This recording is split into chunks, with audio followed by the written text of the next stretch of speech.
Hello everyone, বাংলার সবচেয়ে বিশ্বস্ত প্ল্যাটফর্মে সবাইকে স্বাগত।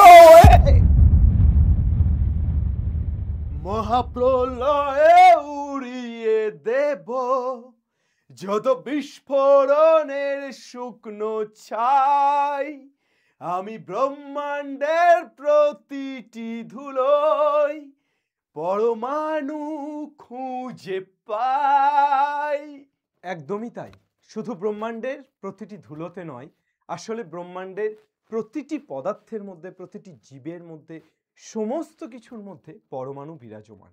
অর্থাৎ এই যে বিশ্ব ব্রহ্মাণ্ড আমরা দেখতে পাচ্ছি, এই সমগ্র বিশ্ব ব্রহ্মাণ্ডটাই পরমাণু দ্বারা গঠিত, এটা বললে কোনো ভুল বলা হবে না।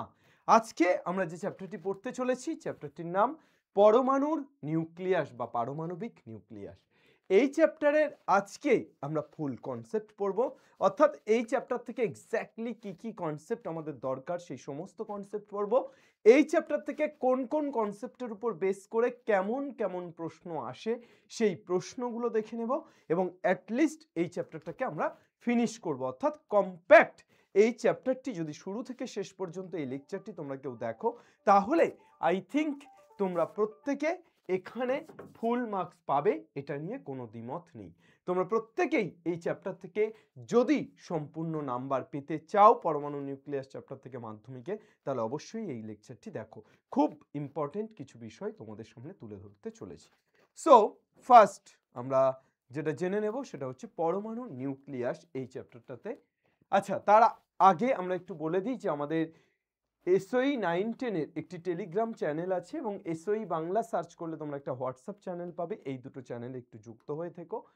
আর আমাদের সমস্ত যে ওয়ান শট ম্যাথমেটিক্সের বা ফাইনাল শট বলতে পারো, এবং ABT এর টেস্ট পেপারের সলিউশন, এই জিনিসপত্রগুলো তোমরা একটু দেখে নিও। ফাইনাল শট শুধুমাত্র ম্যাথমেটিক্স নয়, ফিজিক্যাল সায়েন্স, লাইফ সায়েন্সও আসছে, আর টেস্ট পেপারের ক্ষেত্রেও তাই, যে ফিজিক্যাল সায়েন্স এবং লাইফ সায়েন্সেরও টেস্ট পেপার সলিউশন আসছে।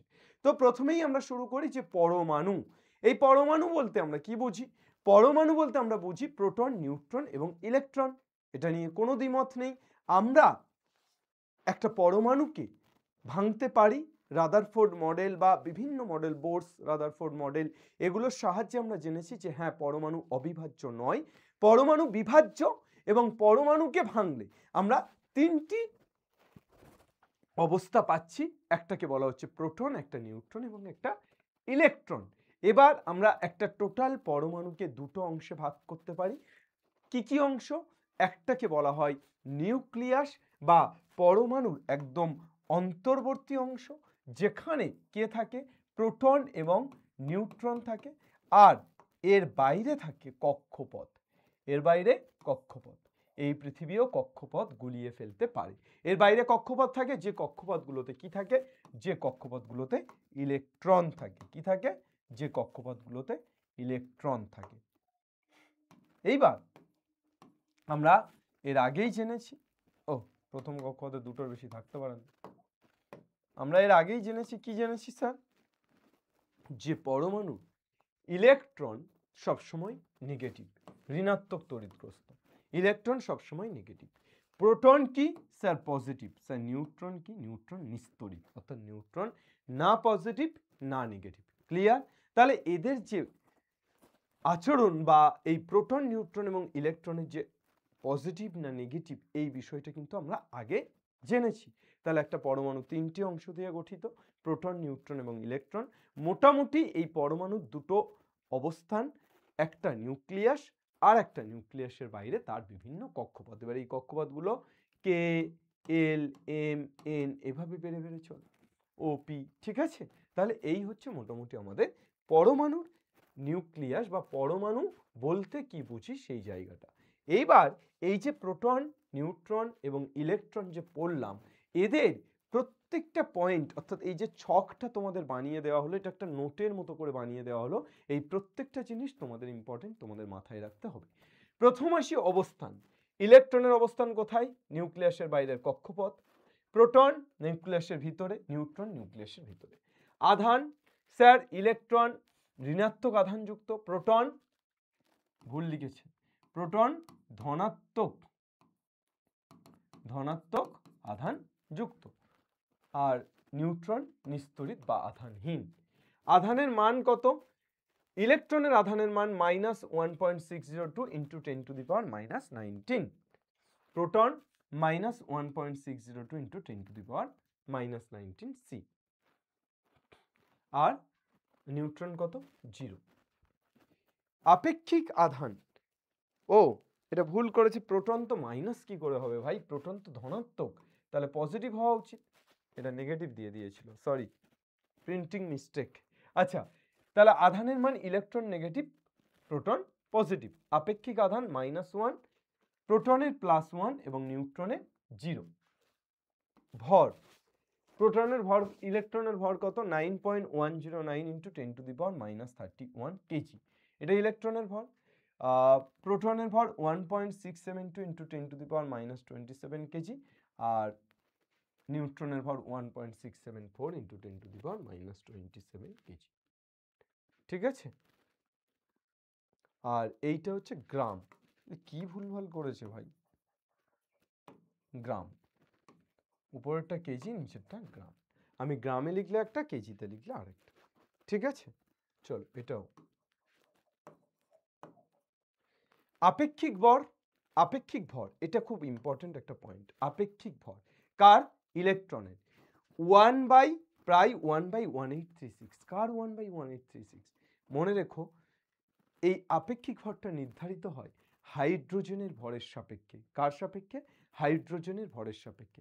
তাহলে হাইড্রোজেনের সাপেক্ষে এর ইলেকট্রনের আপেক্ষিক ভরটা কত? 1/1836, আর বাকি প্রোটন এবং নিউট্রনের 1 করে। ঠিক আছে, এইবার যেহেতু আপেক্ষিক ভরটা ইলেকট্রনের 1/1 আর 3/6, মানে একেবারেই ন্যূনতম, মানে টেন্স টু 0, 0-র দিকে যাচ্ছে, তাই জন্য সবসময় আমরা আপেক্ষিক ভর বলতে প্রোটন আর নিউট্রনের মোট ভরকে বুঝি। অর্থাৎ আমরা আপেক্ষিক ভর বলতে কি বুঝি? প্রোটন এবং নিউট্রনের মোট ভর, অর্থাৎ নিউক্লিয়াসের ভর, অর্থাৎ নিউক্লিয়াসের ভর। তাহলে কেন ইলেকট্রনের ভর নেগলিজেবল বা কেন ইলেকট্রনের ভর গণ্য করা হয় না, এটা আশা করি বোঝা গেল। প্রতীক, ইলেকট্রনকে ই দিয়ে ডিফাইন করা হয়, প্রোটনকে পি আর নিউট্রনকে এন। ভূমিকা, রাসায়নিক ধর্ম ও বন্ধন গঠনে অংশগ্রহণ করে। পারমাণবিক সংখ্যা, প্রোটন কি করে? পারমাণবিক সংখ্যা নির্ধারণ করে, আর নিউট্রন কি করে? ভর সংখ্যা নির্ধারণ। তাই তো, প্রোটন ভর সংখ্যা মানে কি? প্রোটন সংখ্যা প্লাস নিউট্রন সংখ্যা, আর প্রোটন সংখ্যাকেই আমরা কি বলে থাকি? পারমাণবিক সংখ্যা। আর ইলেকট্রন কি করছে?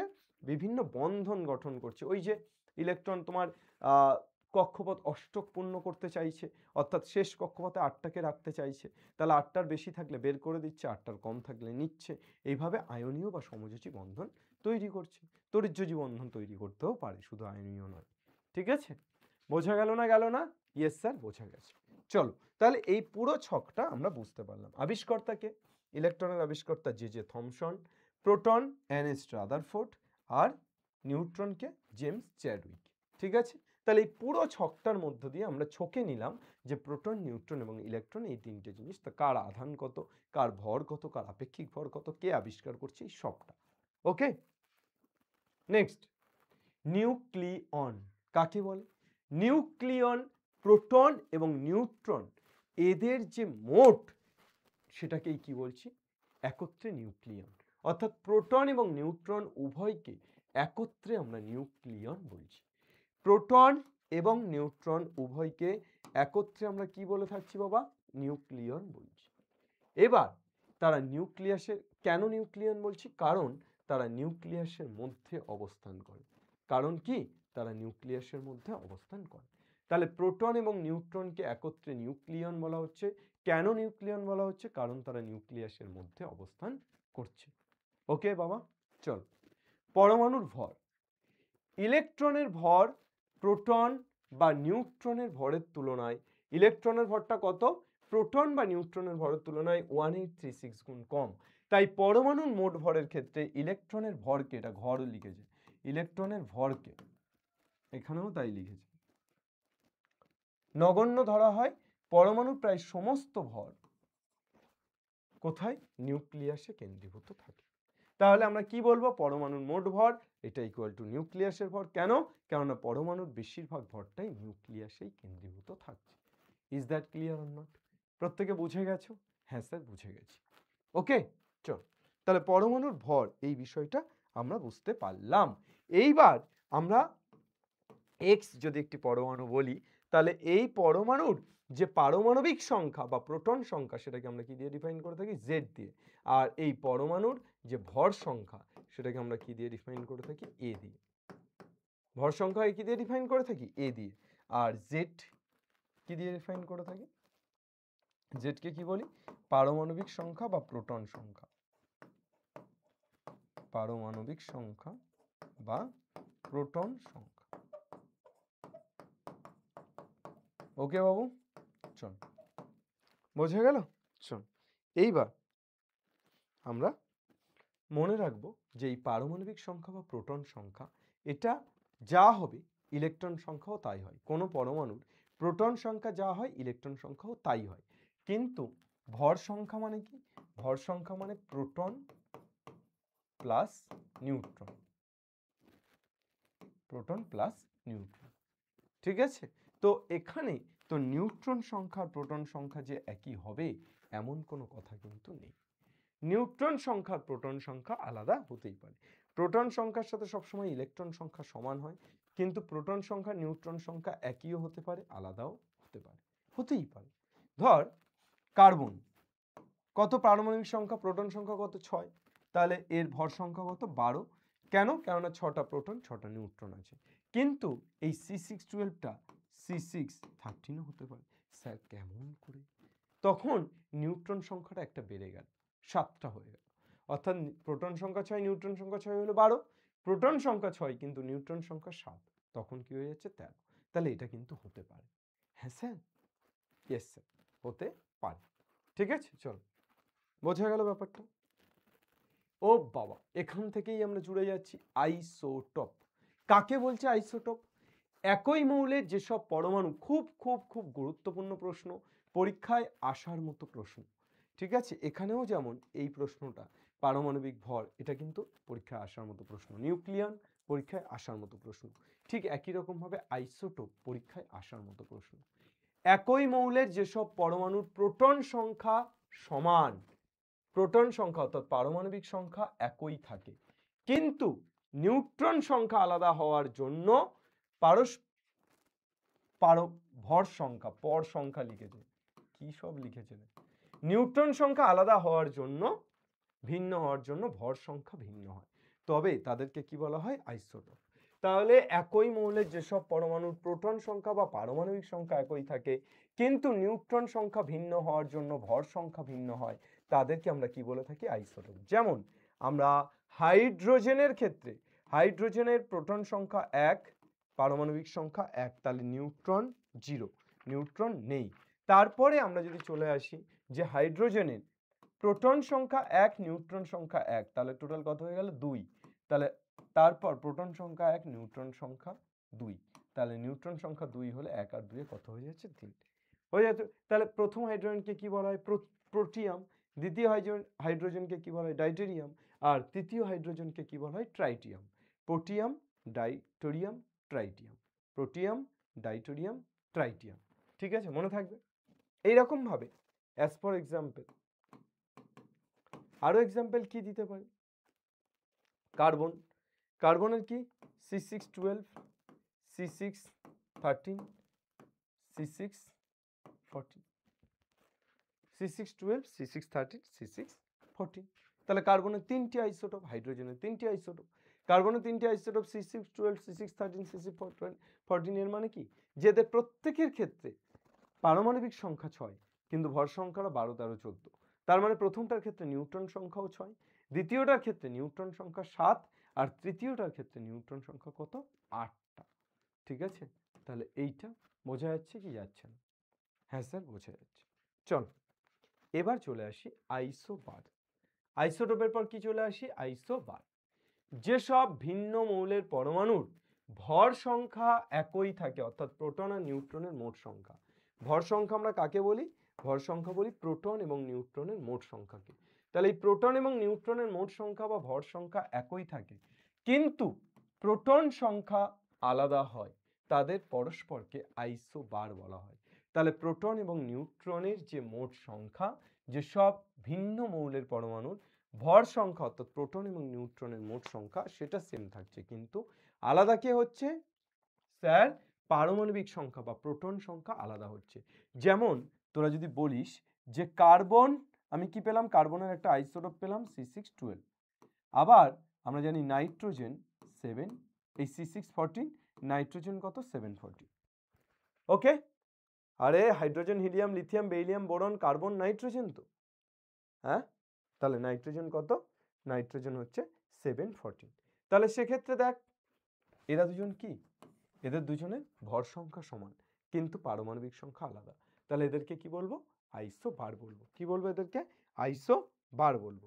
সেম ভাবে তোর আইসোবার আর কি হতে পারে, ধর আমরা যদি বলি যে এ আর কত, আর্গন 18 আর এর ভর সংখ্যা 40, তুই যদি বলিস পটাশিয়াম 19 40, তুই যদি বলিস ক্যালসিয়াম 20 40। দেখ আর্গনের পারমাণবিক সংখ্যা 18, পটাশিয়ামের পারমাণবিক সংখ্যা 19, ক্যালসিয়ামের পারমাণবিক সংখ্যা 20। অর্থাৎ যেটা তোরা বুঝতে পারছিস, ও ব্যাপারে যাওয়া যাবে না, যেটা তোরা বুঝতে পারছিস সেটা হচ্ছে যে প্রত্যেকের ভর সংখ্যা সেম কিন্তু পারমাণবিক সংখ্যা আলাদা। তাহলে এটাকে আমরা কি বলবো, এটাকে বলবো isobar. Yes or no sir? Yes sir. এবার এছাড়া আরেকটা টার্ম, আরেকটা ডেফিনেশন তোদের সিলেবাসে নেই, কিন্তু এই জিনিসটাও মোটামুটি থাকে, তোরা জাস্ট নামটা শুনে রাখ, আইসোটোপ, আইসোবার আর আইসোটোন, অর্থাৎ একদম লাস্ট একটা হয় সেটা হচ্ছে আইসোটোন। ঠিক আছে, চল নেক্সট আমরা যাব। তাহলে চলো আমরা নেক্সট কি পড়ে ফেলবো, তেজস্ক্রিয়তা। তেজস্ক্রিয়তা কি, খুব খুব ইম্পর্টেন্ট একটা জায়গা যে তেজস্ক্রিয়তা কি, এবং এই তেজস্ক্রিয়তা কিন্তু বেশ কিছু কাজে আমরা ব্যবহার করে থাকি, বেশ কিছু জায়গায় আমরা ব্যবহার করে থাকি। কোন কোন জায়গায় আমরা তেজস্ক্রিয়তা ব্যবহার করে থাকি, কেন তেজস্ক্রিয়তার প্রয়োজন আছে, তেজস্ক্রিয়তা কি, কে আবিষ্কার করেছে, এই সব কিছু আমরা একে একে জেনে নেব। ফার্স্ট জানি তেজস্ক্রিয়তা কি। কতগুলি ভারী মৌলের পরমাণু নিউক্লিয়াস, ভারী মৌলের পরমাণু নিউক্লিয়াস এর অনুপাত 1:5 এর থেকে বেশি, মানে যাদের অনুপাত 1:5 এর থেকে বেশি, তো কতগুলি ভারী মৌলের পরমাণু নিউক্লিয়াস স্বতঃস্ফূর্তভাবে যদি বিভাজিত হয় এবং স্বতঃস্ফূর্তভাবে বিভাজিত হয়ে নতুন মৌলের পরমাণু নিউক্লিয়াসে পরিণত হয়, অর্থাৎ একটা ভারী মৌলের পরমাণু নিউক্লিয়াস সেটা বিভাজিত হয়ে নতুন মৌলের পরমাণু নিউক্লিয়াসে পরিণত হচ্ছে এবং সেই সঙ্গে বিশেষ এক ধরনের রশ্মি বিকিরণ করে।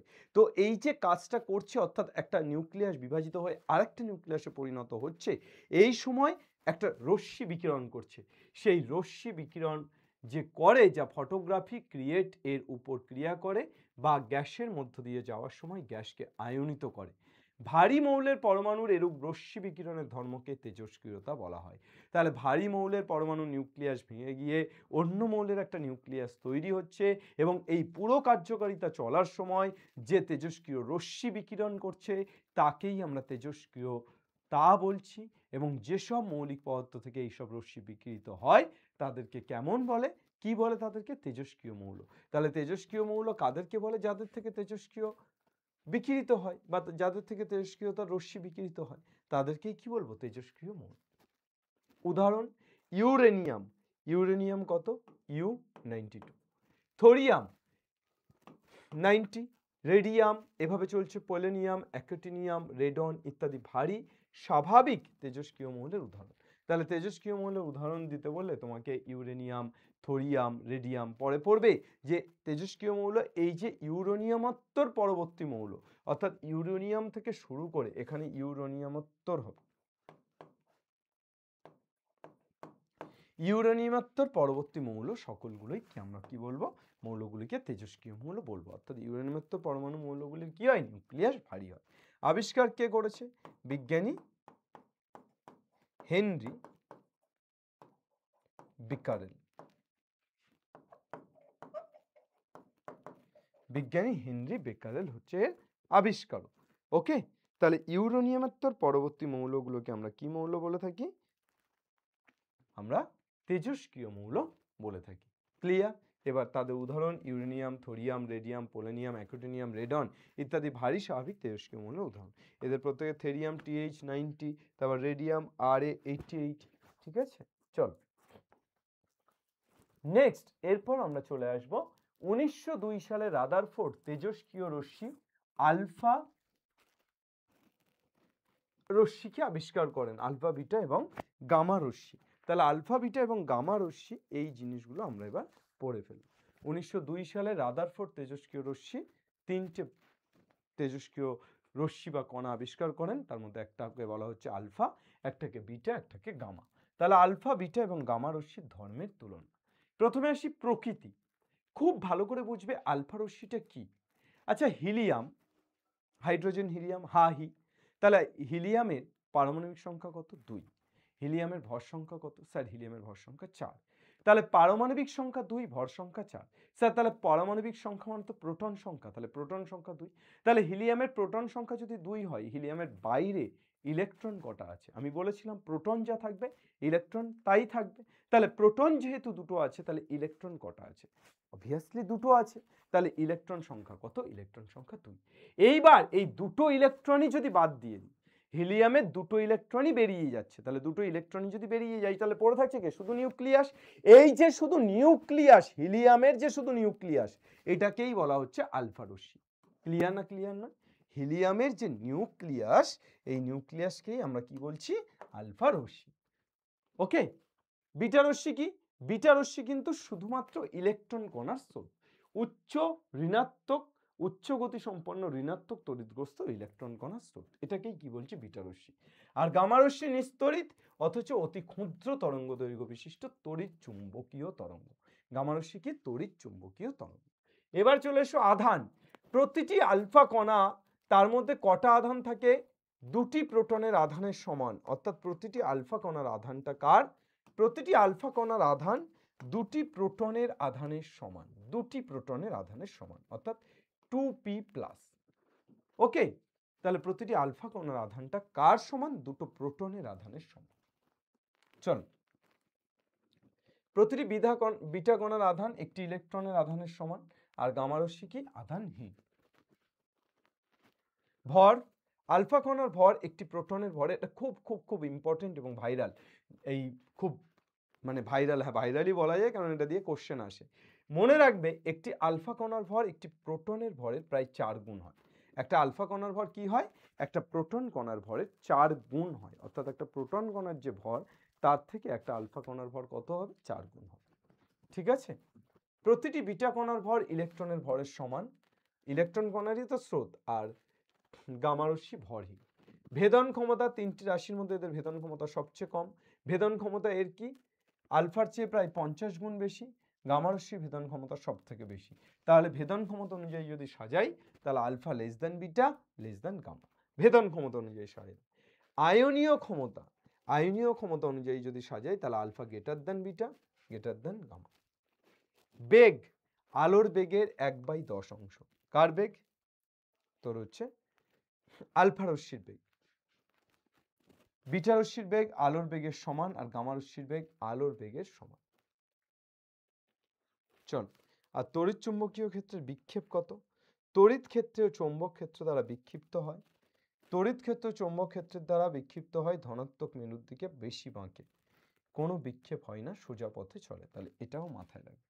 ঠিক আছে, চল এবার আমরা চলে আসব যে তেজস্ক্রিয়তা, একটা রেডিও অ্যাক্টিভ ম্যাটেরিয়ালের উপর যখন তেজস্ক্রিয় পদার্থ পড়ে, তখন সে রিফ্লেক্ট হয়ে যাচ্ছে এবং রিফ্লেক্ট হয়ে সে ফটোগ্রাফিক প্লেটে পড়ছে। এবার কটা এতে রিফ্লেক্ট হচ্ছে? সে কিন্তু 3টে রেতে রিফ্লেক্ট হচ্ছে। 1 is alpha, 2nd is beta and 3rd is gamma. আর এই যে পজিটিভ ম্যাটেরিয়াল, এটা ধরো তড়িৎ চুম্বক কিছু একটা, এর উপরে জাস্ট রেডিও অ্যাক্টিভ এলিমেন্টটা পড়ছে এবং তারপর বিকিরিত হয়ে যাচ্ছে। তো এই পুরো প্রসেসটা তোমাদেরকে এভাবে ছবিতে দেখানো হয়েছে, যার একদিক এই যে তেজস্ক্রিয় রশ্মি আলফা বিটা গামা, এর একদিকটা পজিটিভ আর একদিকটা কি? নেগেটিভ। এবার তেজস্ক্রিয়তার কারণ পড়ি। কেন তেজস্ক্রিয় পদার্থগুলো পাওয়া যাচ্ছে বা তেজস্ক্রিয়তা কেন হচ্ছে? যেসব মৌলের নিউক্লিয়াসে নিউট্রন এবং প্রোটনের সংখ্যার অনুপাত 1:5, নিউট্রন এবং প্রোটন সংখ্যার অনুপাত কত? 1:5 এর বেশি। 1:5 এর চেয়ে বেশি যেসব মৌলের নিউক্লিয়াসে নিউট্রন এবং প্রোটনের সংখ্যার অনুপাত 1:5 এর চেয়ে বেশি, সেই নিউক্লিয়াসগুলি অস্থায়ী হয় এবং স্বতঃস্ফূর্তভাবে তেজস্ক্রিয় বিকিরণ করে, তাই হতে চেষ্টা করে।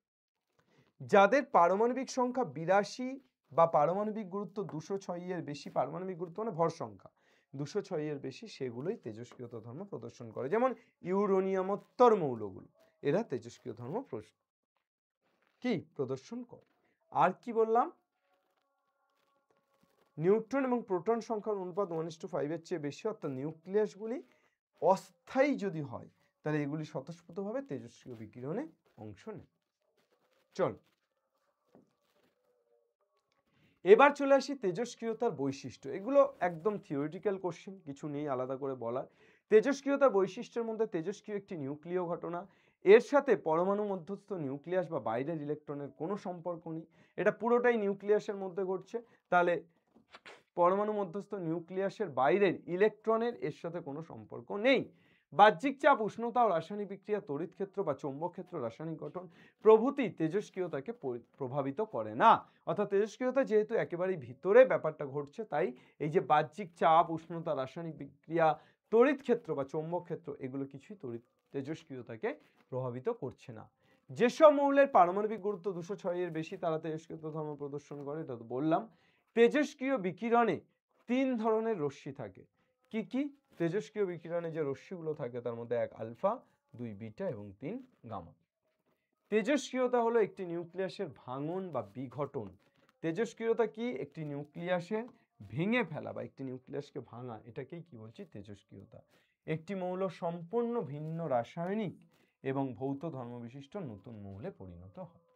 একটা মৌল কি হচ্ছে? তেজস্ক্রিয়তা নিউক্লিয়াসকে ভাঙছে, নিউক্লিয়াসকে ভাঙার ফলে একদম সম্পূর্ণ ভিন্ন রাসায়নিক এবং ভৌত ধর্মবিশিষ্ট নতুন মৌলে পরিণত হচ্ছে। তাহলে তেজস্ক্রিয়তার এই বৈশিষ্ট্যগুলো তোমরা মাথায় রাখবে। এরপর নিউক্লিয়াস থেকে তেজস্ক্রিয় রশ্মি নির্গমন কিভাবে ঘটছে। তেজস্ক্রিয় পদার্থের পরমাণু নিউক্লিয়াস থেকে কি কি নির্গত করে? আলফা, বিটা, গামা রশ্মি নির্গত করে। কি কি নির্গত করে? আলফা, বিটা এবং গামা রশ্মি নির্গত করে। মূল পরমাণুকে জনক পরমাণু বলা হয়। মূল পরমাণুকে কি বলা হয়? জনক। আর পরবর্তীতে যেটা আমরা পাচ্ছি সেটাকে কি পিতাপুত্রের সম্পর্ক, পিতাপুত্রের অঙ্ক করবো নাকি? নতুন মৌলের পরমাণুকে দুহিতা পরমাণু বলে। এই যে নতুন মৌলের পরমাণু পাচ্ছি তাদেরকে দুহিতা। কেন? কেননা বেশিরভাগ ক্ষেত্রে আমাদেরকে এই যে নিউক্লিয়াসগুলোকে ভাঙা হয়, দুটো নিউক্লিয়াসে পরিণত করা হয়, ঠিক আছে? বা নিউক্লিয়াসগুলোকে ভেঙে কমপ্লিটলি নতুন মৌলের নিউক্লিয়াসে পরিণত করা হয়। আচ্ছা, আলফা কণা নিঃসরণ। পরমাণু নিউক্লিয়াস থেকে আলফা কণা যদি নিঃসরণ হয় তাহলে কি হয়? আলফা কণা নিঃসরণ হলে, আলফা কণা মানে আমি কি বলেছিলাম? আলফা বলেছিলাম He, হিলিয়াম 2+, অর্থাৎ দুটো ইলেকট্রনকে ছেড়ে দিয়েছে, তাহলে হিলিয়াম জাস্ট তার নিউক্লিয়াসটা। এইবার আমরা যদি আলফা কণা নিঃসরণ করি, আলফা কণা ছেড়ে দিচ্ছি, কি কণা ছেড়ে দিচ্ছি? আলফা কণা। তাহলে আলফা কণা ছেড়ে দিলে কি দাঁড়াবে? এক্স, এই পরমাণুটা দুহিতা পরমাণু হয়ে যাবে, অর্থাৎ ওয়াই হয়ে যাবে। এবার আলফা কণা নিঃসরণ করলে আমাদের কি ঘটছে?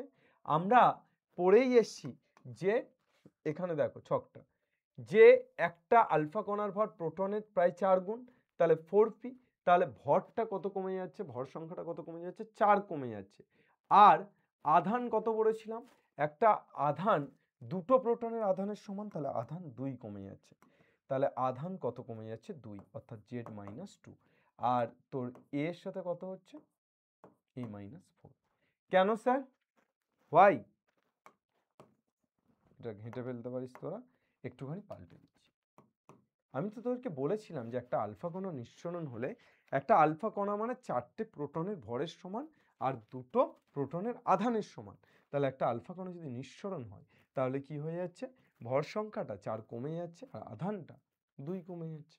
ওকে, চলো তাহলে আলফা কণা নিঃসরণের কনসেপ্টটা বোঝা গেল। এটা হিলিয়ামের ক্ষেত্রে বোঝালাম, অন্য কিছুর ক্ষেত্রেও হতে পারে। ধরো রেডিয়াম 88,226, আলফা কণা যদি নিঃসরণ হয় তাহলে কি হয়ে যাবে?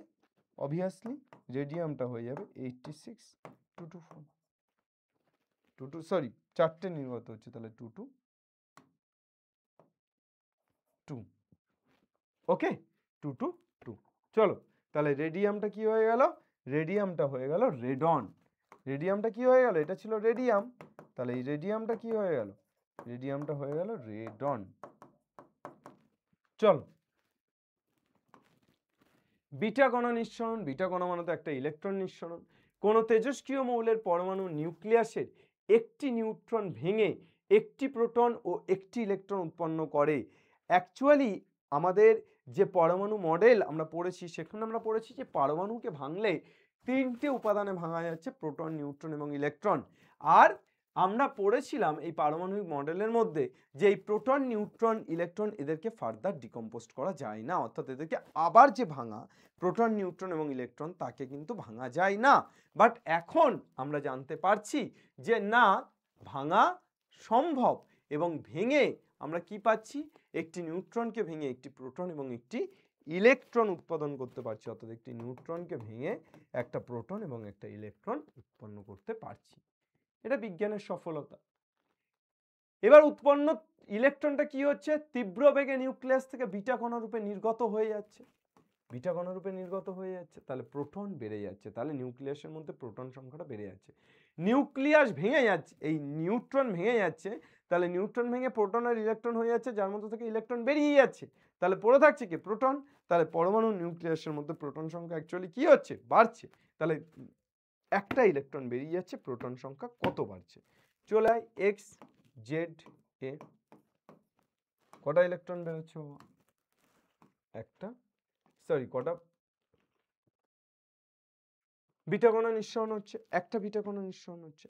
একটা বিটা কণা নিঃসরণ হলে এক্স কত হয়ে যাচ্ছে, আমার প্রোটন সংখ্যাটা বাড়ছে, তাহলে জেড প্লাস 1, আর উপরে এ এই আছে, ঠিক আছে। চলো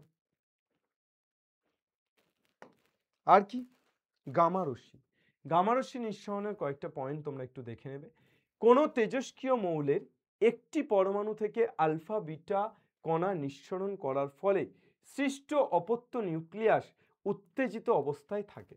তাহলে তেজস্ক্রিয় মৌলের একটি পরমাণু থেকে আমরা প্রথমে আলফা বা বিটা কণা যদি নিঃসরণ করে দিই, তাহলে যে নতুন নিউক্লিয়াসটা পাচ্ছি সেটা খুব উত্তেজিত অবস্থায় থাকে। তখন এই উত্তেজিত নিউক্লিয়াস তার অতিরিক্ত শক্তি গামা রশ্মি রূপে বিকিরণ করে ভূমিস্তরে আসে।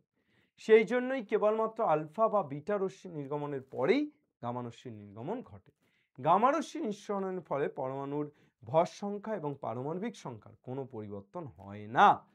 গামা রশ্মি নিঃসরণ হলে কি হয় না, ভর সংখ্যা এবং পারমাণবিক সংখ্যার কোনো পরিবর্তন হয় না। আর গামা রশ্মি মিশ্রণের ফলে নতুন মৌলের সৃষ্টিও হচ্ছে না নির্গমনের ফলে, ঠিক আছে। চল, এটা মিশ্রণ নয়, গামা রশ্মি নির্গমনের ফলে। চলে আসি, ধরো C0 কত আছে, 2760। আমরা গামা রশ্মি নির্গত করার জন্য প্রথমে বিটা নির্গত করছি, তাহলে একটা প্রোটন বেড়ে যাচ্ছে, তাহলে একটা প্রোটন বেড়ে গেলে কত হয়ে যাচ্ছে, 28। তাহলে 28 মানে Ni, উপরে কত হচ্ছে 60। এরপর এরপর যদি আমরা গামা রশ্মি নির্গত ঘটাই, তাহলে এটা কি পেয়ে যাচ্ছি, 28 60, 28 Ni 60 প্লাস গামা, ঠিক আছে। চল এটুকু এখান থেকে মাথায় রেখো যে আমরা প্রথমে গামা রশ্মি নির্গমনের জন্য কিন্তু ডাইরেক্ট গামা রশ্মি নির্গত হচ্ছে না, আমাদের প্রথমে বিটা রশ্মি নির্গত করতে হচ্ছে। বিটা রশ্মি নির্গমনের পর এটা উত্তেজিত হয়ে যাচ্ছে, এই জিনিসটা যেটা পেলাম এটা কি পেলাম, উত্তেজিত। তাহলে বিটা রশ্মি নির্গমনের পর উত্তেজিত হয়ে যাচ্ছে এবং সেখান থেকে আমরা গামা রশ্মি পাচ্ছি, ঠিক আছে। উত্তেজিত হওয়ার পর গামা রশ্মি ছাড়ছে। তেজস্ক্রিয় পদার্থের সক্রিয়তা। কোনো তেজস্ক্রিয় পদার্থ থেকে প্রতি সেকেন্ডে পরমাণু বিঘটিত হয়। একটা তেজস্ক্রিয় পদার্থ থেকে প্রত্যেক সেকেন্ডে পরমাণু কি হচ্ছে, প্রতি সেকেন্ডে পরমাণু বিঘটিত হচ্ছে, তাই একেই কি বলা হচ্ছে, ওই পদার্থের সক্রিয়তা।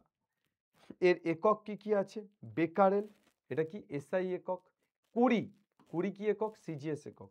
আর রাদারফোর্ড কি একক? রাদারফোর্ড হচ্ছে তো রাদারফোর্ড একক, আরডি। ওকে, চলো তাহলে তেজস্ক্রিয় পদার্থের সক্রিয়তা আমরা বুঝলাম যে কোনো তেজস্ক্রিয় পদার্থ থেকে প্রতি সেকেন্ডে যত পরমাণু বিঘটিত হচ্ছে, বেরিয়ে যাচ্ছে। সক্রিয়তার একক, কোনো তেজস্ক্রিয় পদার্থে প্রতি সেকেন্ডে যতগুলি নিউক্লিয়াসের বিঘটন হয় তাকে ওই পদার্থের সক্রিয়তা বলে। সক্রিয়তার এককগুলো বেকারেল, কুরি আর রাদারফোর্ড। বেকারেল কি বলছে? বেকারেল বলছে সক্রিয়তার এসআই একক, তেজস্ক্রিয় পদার্থে প্রতি সেকেন্ডে একটি নিউক্লিয়াসের বিঘটন হলে সক্রিয়তা 1 বিকিউ। কুড়ি কাকে বলছে? তেজস্ক্রিয় পদার্থে প্রতি সেকেন্ডে 3.7 × 10⁻10 সংখ্যক নিউক্লিয়াসের বিঘটন হলে বা ভেঙে গেলে। রাদারফোর্ড কি বলছে? তেজস্ক্রিয় পদার্থে 1 সেকেন্ডে 10 ডিগ্রি সংখ্যক নিউক্লিয়াসের বিঘটন হলে সক্রিয়তা 1 রাদারফোর্ড = 10⁻6 পিকিউ। এরপর সার্ডি ও ফ্যাজানের গ্রুপ সরণ সূত্র কাকে বলছি? আলফা কণা নিঃসরণের ফলে পর্যায় সারণীতে দুহিতা পরমাণুর অবস্থান মূল পরমাণুর অবস্থানের থেকে দুঘর বাঁ দিকে অর্থাৎ পিছনের দিকে সরে যায়। সোডি ও ফ্যাজানের গ্রুপ সরণ সূত্র বলছে আলফা কণা নিঃসরণের ফলে পর্যায় সারণীতে দুহিতা পরমাণুর অবস্থান মূল পরমাণুর অবস্থানের থেকে দুঘর বাঁ দিকে সরে যায়। তাহলে দুহিতা পরমাণুটা কি হয়? মূল পরমাণু থেকে দুঘর বাঁ দিকে সরে যাচ্ছে। বিটা কণা নিঃসরণের ফলে পর্যায় সারণীতে দুহিতা পরমাণুর অবস্থান মূল পরমাণু অবস্থান থেকে এক ঘর ডান দিকে অর্থাৎ সামনের দিকে সরে যায়। এদেরকে সডি ও ফ্যাজানের সূত্র বলে। এরা জাস্ট মনে রাখবে সূত্র আকারে, খুব ইম্পর্টেন্ট কিছু নয়, দেয়নি কোনো বছর। কোন মৌলের তেজস্ক্রিয়তা সম্পূর্ণ নিউক্লিয়াস জনিত ঘটনা, এটা নিয়ে কোনো ডাউট আছে? একটা তেজস্ক্রিয়তা নিউক্লিয়াস জনিত ঘটনাই তো, তার কারণ নিউক্লিয়াস দ্বারাই এটা ঘটছে। তেজস্ক্রিয়তা একটি নিউক্লিয় ঘটনা। এই বক্তব্যের সপক্ষে যুক্তি হলো নির্দিষ্ট পরিমাণ তেজস্ক্রিয় মৌল এবং তা থেকে রাসায়নিক বিক্রিয়ার মাধ্যমে উৎপন্ন যে কোনো যৌগের তেজস্ক্রিয়তার পরিমাণ অভিন্ন, অর্থাৎ রাসায়নিক বিক্রিয়ায় নিউক্লিয়াস বহির্ভূত ইলেকট্রন বলে পরিবর্তন ঘটে, অথচ তেজস্ক্রিয়তার উপর এই পরিবর্তনের কোনো প্রভাব পড়ে না। তেজস্ক্রিয় মৌলের নিউক্লিয়াস থেকে আলফা ও বিটা কণার নিঃসরণে নতুন মৌলের সৃষ্টি হয়, কিন্তু নিউক্লিয়াস বহির্ভূত কক্ষগুলিতে ইলেকট্রন গ্রহণ বা বর্জনের ফলে মৌলান্তর ঘটে না। কি বলছে? কোন মৌলের তেজস্ক্রিয়তা সম্পূর্ণ নিউক্লিয়াস জনিত ঘটনা, 1 নম্বর বা 2 নম্বরের কোশ্চেন হিসেবে দিতে পারে। চলো, তেজস্ক্রিয়তার ব্যবহার, এটা নিয়ে আলাদা করে কোনো বলার কিছু নেই। দেখ, আমি ওখানে একটা জিনিস মিস করে গেছিলাম, যে তোদের আইসো বার যখন পড়াচ্ছিলাম তখন কার্বনের কি পড়েছিলাম? C614, আবার নাইট্রোজেন N714। তাহলে সেক্ষেত্রে এই যে কার্বনের C614, এই যে কার্বনের রূপ, এটাকে কিন্তু আমরা এই যে এজ অর্থাৎ পৃথিবীর বয়স নির্ণয় বা প্রাচীন কিছুর বয়স নির্ণয়ের কাজে ব্যবহার করে থাকি। কাকে? কার্বনের এই যে আইসো বার, সেটাকে C614 বা আইসোটোপটাকে বলা যায়। তেজস্ক্রিয়তা চিকিৎসা ক্ষেত্রে ব্যবহৃত হচ্ছে লিউকোমিয়া, ব্লাড ক্যান্সার রোগের চিকিৎসা এবং মস্তিষ্কে টিউমারের সঠিক অবস্থান নির্ণয়ে তেজস্ক্রিয়তার ফসফরাস ব্যবহার হচ্ছে। হার্টের রক্ত পরিবহন সংক্রান্ত রোগ নির্ণয়ের জন্য তেজস্ক্রিয়তা ব্যবহার হচ্ছে। হার্টের রক্ত পরিবহন সংক্রান্ত রোগ, তেজস্ক্রিয় সোডিয়াম ব্যবহার করা হয়। থাইরয়েড রোগ নির্ণয়ের চিকিৎসায় তেজস্ক্রিয় আয়োডিন ব্যবহার করা হয়। কি ব্যবহার করা হয়? তেজস্ক্রিয় আয়োডিন। ক্যান্সার আক্রান্ত কোষ ধ্বংস করার কাজে তেজস্ক্রিয় কোবাল্ট ব্যবহার করা হয়। তড়িৎ শক্তি উৎপাদনে নিউক্লিয় চুল্লিতে জ্বালানি হিসেবে তেজস্ক্রিয় প্লুটোনিয়াম ও ইউরেনিয়াম ব্যবহার করে পারমাণবিক শক্তি থেকে তড়িৎ শক্তি উৎপন্ন করা হয়। এছাড়া পৃথিবীর বয়স নির্ণয় ব্যবহৃত হচ্ছে রেডিও কার্বন দ্বারা বস্তুর প্রাচীনত্ব নির্ণয়। এই রেডিও কার্বনটাই হচ্ছে C614। ঠিক আছে। কৃষিক্ষেত্রে ব্যবহৃত হচ্ছে তেজস্ক্রিয় ফসফরাস, জিঙ্ক, তামা, ক্যালসিয়াম ইত্যাদি। উদ্ভিদের সঠিক পুষ্টির জন্য কোন কোন খনিজ প্রয়োজন তা সঠিকভাবে জানা যাবে। তাহলে তেজস্ক্রিয়তার এত ব্যবহার আছে, এর মধ্যে তোমার ধরো 2 নম্বর দেবে, তেজস্ক্রিয়তার ব্যবহার লিখে আসতে পারবে। তোমার ধরো কোশ্চেন দিল যে পৃথিবীর বয়স নির্ণয়ে কি ব্যবহৃত হয়? তেজস্ক্রিয়তা। তড়িৎ শক্তি উৎপাদনে কি ব্যবহৃত হয়? তেজস্ক্রিয়তা। চলো, এরপর ভর ত্রুটি। কোনো পরমাণু নিউক্লিয়াসের যে প্রকৃত ভর এবং ওই নিউক্লিয়াসে অবস্থিত প্রোটন ও নিউট্রনের সমূহের মোট ভরের পার্থক্যকে বলা হয় ভর ত্রুটি। ধর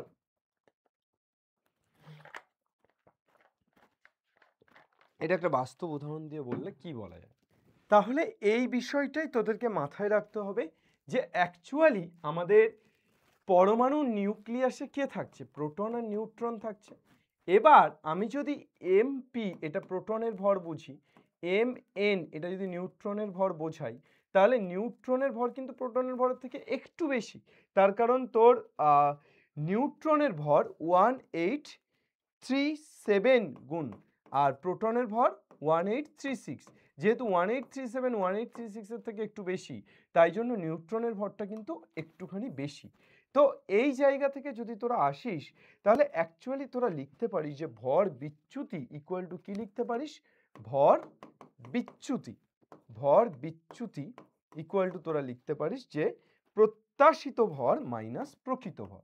আমরা যেটা প্রত্যাশা করছি সেই ভরটা এবং সেই ভরটা থেকে প্রকৃত যে ভর যেটা পাচ্ছি সেটা বিয়োগ দিতে হবে। আর একটা জিনিস এখানে মাথায় রাখবি, ভর ত্রুটি, এই ভর ত্রুটির যে একক, ভর মাপার এককটা কিন্তু ভর মাপার একক। ভর মাপার এককটা কি, ভর মাপার একক হচ্ছে এম ইউ। ভর মাপার এককটা কি, ভর মাপার একক এম ইউ। ঠিক আছে, আর এখানে একটা জিনিস ছোট্ট করে তোদেরকে বলে দিই যে এই প্রত্যাশিত ভর এবং প্রকৃত ভরের মধ্যে পার্থক্য হওয়ার কারণ ই ইকুয়াল টু কিন্তু MC square. E equal to MC square. Sir E equal to MC square আইনস্টাইনের এই সূত্র এখানে কিভাবে কাজে লাগছে আপেক্ষিক কথাবাদের? স্যার ই মানে কি এনার্জি, এম মানে মাস আর সি মানে আলোর বেগ। এবার তাহলে এনার্জি মাস অর্থাৎ ভর কিন্তু কমছে বা বাড়ছে মানে অনেকটা এনার্জি রিলিজ করছে, বা অনেকটা এনার্জি যদি রিলিজ করে তাহলে ভরের আপস অ্যান্ড ডাউন হচ্ছে। তাহলে সেক্ষেত্রে কিন্তু আমার এই ভরটা যে প্রত্যাশিত ভর আমি এক্সপেক্ট করেছিলাম যে ভরটা এবং প্রকৃত যে ভর তার মধ্যে পার্থক্য হয়ে যাচ্ছে। কেন? কেন এই এনার্জির কারণে, এনার্জির সাথে কিন্তু ভরের একটা সম্পর্ক থাকছে। ওকে ওকে স্যার নেক্সট কি, নিউক্লিয় বন্ধন শক্তি কাকে বলে? নিউক্লিয়াস গঠনের সময় পরিলক্ষিত যে ভর ত্রুটি আইনস্টাইনের E equal to MC square এই সমীকরণ অনুযায়ী রূপান্তরিত হচ্ছে। এই শক্তি আকর্ষণ বল, এই যে ইকুয়াল টু এমসি স্কোয়ার, ই যে এনার্জি বা শক্তি, এটা আকর্ষণ বল রূপে কাজ করছে নিউক্লিয়ারে সে উপস্থিত নিউক্লিয়নগুলোকে দৃঢ়ভাবে আবদ্ধ রাখছে। নিউক্লিয়ন মানে প্রোটন আর নিউট্রন, তাহলে এই প্রোটন আর নিউট্রনকে দৃঢ়ভাবে আবদ্ধ রাখছে। এই শক্তিকেই নিউক্লিয়াসের কি শক্তি বলা হচ্ছে, বন্ধন শক্তি বা নিউক্লিয়াস বন্ধন শক্তি বলা হয়। নিউক্লিয়াসের বন্ধন শক্তি আমরা বলছি। এইবার এই বন্ধন শক্তির এখানে আমরা কি পড়ছি, নিউক্লিয়াসের নিউক্লিয় বিভাজন বিক্রিয়া ও পারমাণবিক বোমা। নিউক্লিয়াসের বন্ধন শক্তির পর আমরা পড়ব নিউক্লিয় বিভাজন বিক্রিয়া ও পারমাণবিক বোমা। আচ্ছা, বোম, যে নিউক্লিয় বিক্রিয়ায় সাধারণত ভারী মৌলের পরমাণু নিউক্লিয়াসকে উপযুক্ত কোনো ধীর গতির কণা, ভারী মৌলের পরমাণু নিউক্লিয়াসকে উপযুক্ত কোনো ধীর গতির কণা যেমন নিউট্রন দিয়ে আঘাত করলে প্রায় সমভরের দুটি নিউক্লিয়াসে ভেঙে যায়। সমঘরে না, সমভরের দুটি নিউক্লিয়াসে ভেঙে যায়, ভর হবে এবং সামান্য ভর ধ্বংস হয়। স্বাভাবিকভাবে দুটো নিউক্লিয়াসে ভাঙলে ভর তো ধ্বংস হবেই। সেই যে ভর ধ্বংস হচ্ছে সেই ভরটা কি করছে, অতিরিক্ত পরিমাণে শক্তি নির্গত করছে, যে শক্তিকে নির্গত হয় এবং এই যে বিক্রিয়া অর্থাৎ একটা নিউক্লিয়াসকে একটা নিউট্রন দিয়ে আঘাত করে ভেঙে দেওয়া হলো, সেখান থেকে প্রচুর শক্তি নির্গত হলো, এই যে বিক্রিয়া ঘটলো এই বিক্রিয়াকে নিউক্লিয় বিভাজন বলছি। আর এই শক্তি নির্গত হওয়ার জন্যই কিন্তু অ্যাকচুয়ালি বোম তৈরি হয়। ভারী ইউরেনিয়াম পরমাণু, পারমাণবিক বোমা, ভারী ইউরেনিয়াম পরমাণুর নিউক্লিয়াসকে 1 eV এর কম শক্তি সম্পন্ন ধীর গতিযুক্ত তাপীয় নিউট্রন দিয়ে আঘাত করলে বেরিয়াম এবং ক্রিপ্টন এই দুটি মৌলের নিউক্লিয়াস উৎপন্ন হয়। কি কি, বেরিয়াম আর ক্রিপ্টন, এবং একই সঙ্গে তিনটি নিউট্রন ও প্রায় 200 MeV শক্তি উৎপন্ন হয় এবং এর ফলেই কিন্তু পারমাণবিক বোমা তৈরি করা হয় এটার হেল্প নিয়ে, এটার সাহায্যে। এইবার চলে আসছি যে এই যে নিউক্লিয় বিভাজন হলো এটা শৃঙ্খলের ন্যায় চলতে থাকে এবং এই নিউক্লিয় বিভাজনের হার দ্রুত গতিতে বাড়তে থাকে। একে এই যে শৃঙ্খলের ন্যায় চলতে থাকে একে বলা হয় নিউক্লিয় শৃঙ্খল বিক্রিয়া। শৃঙ্খলের ন্যায় বিক্রিয়াগুলো ঘটছে তো তাই জন্য একে কি বলা হচ্ছে নিউক্লিয় শৃঙ্খল বিক্রিয়া। এবার এই নিউক্লিয় শৃঙ্খল বিক্রিয়া দু ধরনের, একটাকে বলা হচ্ছে নিয়ন্ত্রিত শৃঙ্খল, একটাকে বলা হচ্ছে অনিয়ন্ত্রিত শৃঙ্খল। নিয়ন্ত্রিত শৃঙ্খল আর অনিয়ন্ত্রিত শৃঙ্খল। পারমাণবিক বোমাতে অনিয়ন্ত্রিত শৃঙ্খল বিক্রিয়া এবং নিউক্লিয় চুল্লিতে নিয়ন্ত্রিত শৃঙ্খল বিক্রিয়া ঘটানো হয়। দেখ দুদিকে দুটোতেই কিন্তু বিভাজন ঘটছে, নিউক্লিয় বিভাজন, কিন্তু পারমাণবিক বোমাতে কি হচ্ছে অনিয়ন্ত্রিত, মানে তোর হচ্ছে অনিয়ন্ত্রিত শৃঙ্খল, মানে তোর অনিয়ন্ত্রিতভাবেই ব্যাপারটা ঘটতে হবে, নাহলে বিস্ফোরণটা হবে কিভাবে। কিন্তু নিউক্লিয় চুল্লি, এই নিউক্লিয় চুল্লিতে তো আমরা নিউক্লিয় বিভাজন ঘটাচ্ছি কিন্তু এটা খুব নিয়ন্ত্রিত। তার কারণ নিউক্লিয় চুল্লিতে আমরা নিউক্লিয় বিভাজন কি কারণে ঘটাচ্ছি, ধ্বংসের জন্য না সৃষ্টির জন্য? সৃষ্টির জন্য। বাট পারমাণবিক বোমা ধ্বংসের জন্য। তাই জন্য এখানে অনিয়ন্ত্রিত, মনে রাখবি ধ্বংস মানে অনিয়ন্ত্রিত, মানে কারা ধ্বংস হয়, কোন ছেলেমেয়েরা ধ্বংস হয়, যারা অনিয়ন্ত্রিত, যারা নিজেদের জীবনকে নিয়ন্ত্রণ করতে পারে না। আর কোন ছেলেমেয়েরা সাকসেসফুল হয়, যারা নিয়ন্ত্রিত, তাই না? তাহলে নিউক্লিয় চুল্লিতে মেইনলি নিয়ন্ত্রিত, কিন্তু এখানেও রিস্ক থাকে। অর্থাৎ নিয়ন্ত্রিত ছেলেমেয়েরা যে সবসময় নিয়ন্ত্রিত তা তো নয়, রিস্ক তো থেকেই যায়। এবার এই নিউক্লিয় শৃঙ্খল বিক্রিয়া, এইটা আর আলাদা করে কিছু বলার নেই যে পারমাণবিক বোমার ক্ষেত্রে অনিয়ন্ত্রিত শৃঙ্খল বিক্রিয়া ঘটানো, ওটা তো আগেই বলেছি। ইউরেনিয়াম যদি আমি বলি 92-235, এর সাথে যদি একটা নিউট্রনকে যুক্ত করে দিই, এর সাথে একটা নিউট্রনকে আমি যুক্ত করে দিলাম, তাহলে এটা কি হয়ে গেল 92U236, এটা হয়ে গেল। তো এই বিষয়টা যে ঘটছে যে আমি নিউট্রন দিয়ে আঘাত করছি এবং এটা ভাঙছে, এবং এই যে U92-236 এর পর এই U92-236টা আরো বিভিন্নভাবে যে ভেঙে যাচ্ছে, এখান থেকে তোর BA56-141 plus KR36-92 plus 3 neutron আর কি তৈরি করছে 200 MeV এনার্জি তৈরি করছে। ঠিক আছে, এবার এই 3 নিউট্রন মানে 200 × 3 MeV, এই জায়গাটা তোরা বলতে পারিস। এটাই নিউক্লিয় শৃঙ্খল বিক্রিয়া। এবার নিউক্লিয় চুল্লি যে যন্ত্রে নিয়ন্ত্রিতভাবে পরমাণুর বিভাজন ঘটিয়ে কি তৈরি করা হচ্ছে, তাপ শক্তি উৎপাদন করা হচ্ছে। ওই যে এনার্জি রিলিজ হচ্ছে, এনার্জিকে তাপ শক্তিতে রূপান্তরিত করা হচ্ছে, তাকে পারমাণবিক চুল্লি বলা হয়। বৈশিষ্ট্য, নিউক্লিয় চুল্লিতে উচ্চ গতির গৌণ নিউট্রন কণাগুলিকে মডারেটর হিসেবে ব্যবহৃত গ্রাফাইট ও ভারী জলের মধ্য দিয়ে পাঠিয়ে ধীর গতির তাপীয় নিউট্রন এ রূপান্তরিত করা হয়। এছাড়া উৎপন্ন নিউট্রন সংখ্যা কমানোর জন্য জার্কেনিয়াম এবং ক্যাডামিয়ামের তৈরি নিয়ন্ত্রক দণ্ড ব্যবহার করা হয়, যা প্রয়োজনীয় সংখ্যক নিউট্রন কণা শোষণ করে নেয় এবং এর ফলে নিয়ন্ত্রিত নিউক্লিয় বিভাজন ঘটে। নিউক্লিয় চুল্লির ব্যবহার, নিউক্লিয় চুল্লিতে উৎপন্ন তাপকে কাজে লাগিয়ে বিদ্যুৎ উৎপাদন করা হয়। নিউক্লিয় চুল্লিতে মূল পরমাণুর বিভাজনে উৎপন্ন তেজস্ক্রিয় মৌল বিভিন্ন গবেষণায় ও চিকিৎসার কাজে ব্যবহৃত হয়। নিউক্লিয় সংযোজন, অতি উচ্চ তাপমাত্রায় সংগঠনযুক্ত যে নিউক্লিয় বিক্রিয়ায় একাধিক হালকা নিউক্লিয়াস সংযোজিত হয়ে অপেক্ষাকৃত ভারী নিউক্লিয়াস গঠন করছে। এক বা একের অধিক হালকা নিউক্লিয়াস সংযোজিত হয়ে উচ্চ তাপমাত্রায় কিন্তু অনেক উষ্ণতায় সংযোজিত হয়ে একটা ভারী নিউক্লিয়াস যেটা গঠন করছে, এবং এর ফলে সামান্য ভর বিনষ্ট হয়ে, এবং ভর বিনষ্ট হলে বিপুল পরিমাণ শক্তি উৎপন্ন করছে।